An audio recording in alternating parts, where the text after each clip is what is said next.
হবিগঞ্জ শহরের মধ্যে তিন রাস্তার মোড় হচ্ছে এই জায়গাটি। আর এই মোড়টি হচ্ছে সবচেয়ে সুন্দর একটি মোড় হবিগঞ্জ শহরের মাঝে। এখান থেকে তিন দিকে যাতায়াত করা যায় চৌধুরী বাজার, শায়স্তানগর বাস স্ট্যান্ড। তিন রাস্তার মোড়টি মোটামুটি ব্যস্ত থাকে। এর পাশে হচ্ছে ফলের দোকান, এগুলো আসলে দেখতে বেশ ভালো লাগে। হবিগঞ্জ শহরটির মাঝে বেশ কয়েকটি জায়গা অনেকটাই সুন্দর, এর মধ্যে অন্যতম হচ্ছে এই জায়গাটি।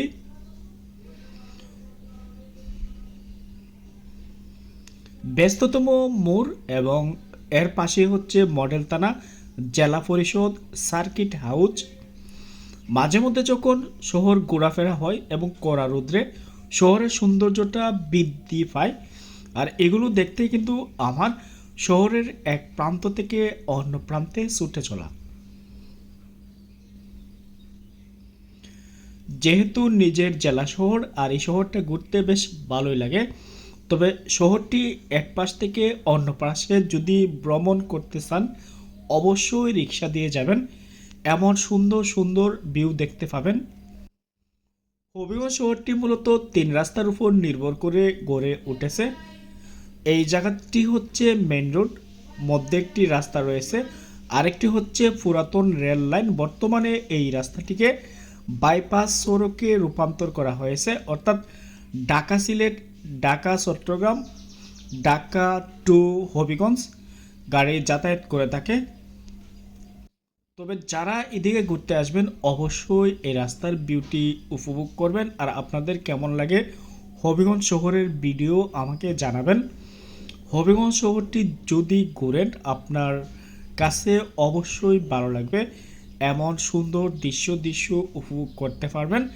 এবং এখানের মধ্যে যে গাছগুলো অনেক পুরাতন গাছ এবং রাস্তাটি প্রশস্ত হওয়ার ফলে এদিকে যাতায়াত করতে বেশ ভালো লাগে। এবং রিক্সা দিয়ে যখন যাবেন অনেকটাই শীতল বাতাস অনুভব করতে পারবেন।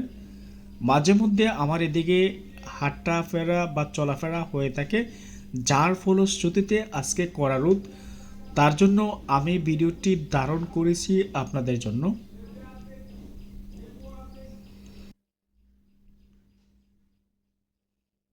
সিলেট বিভাগের 4টি জেলার মধ্যে গুরুত্বপূর্ণ এবং অর্থনৈতিকভাবে শক্তিশালী একটি জেলা হচ্ছে হবিগঞ্জ। এই জেলা শহর দিয়ে কিন্তু সিলেট বিভাগে অর্থাৎ সিলেট বিভাগীয় জেলা শহরে যেতে হয়। তবে ঢাকা সিলেট মহাসড়ক বা ঢাকা সিলেট রেল লাইন শহর থেকে অনেকটাই দূরে অবস্থিত।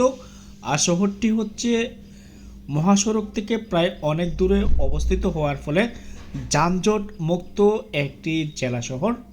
হবিগঞ্জ শহরের প্রধান যানবাহন হচ্ছে রিক্সা এবং টমটম। অনেক রিক্সা এবং টমটম রয়েছে এই জেলা শহরে। সিএনজি যাতায়াত করে বিভিন্ন স্ট্যান্ড রয়েছে। তবে শহরে যদি ঘোরাফেরা করেন অবশ্যই রিক্সা অথবা টমটম দিয়ে ঘোরাফেরা করতে হবে। আমার কাছে শহরটি নিরিবিলি মনে হয়। আপনাদের কাছে কেমন লাগে অবশ্যই তা জানাবেন। এবং এমন সুন্দর দৃশ্য দেখতে হলে অবশ্যই আমার সাথেই থাকবেন। ভালো থাকবেন, সুস্থ থাকবেন, বেশি বেশি ঘুরবেন, দেশের সৌন্দর্য উপভোগ করবেন।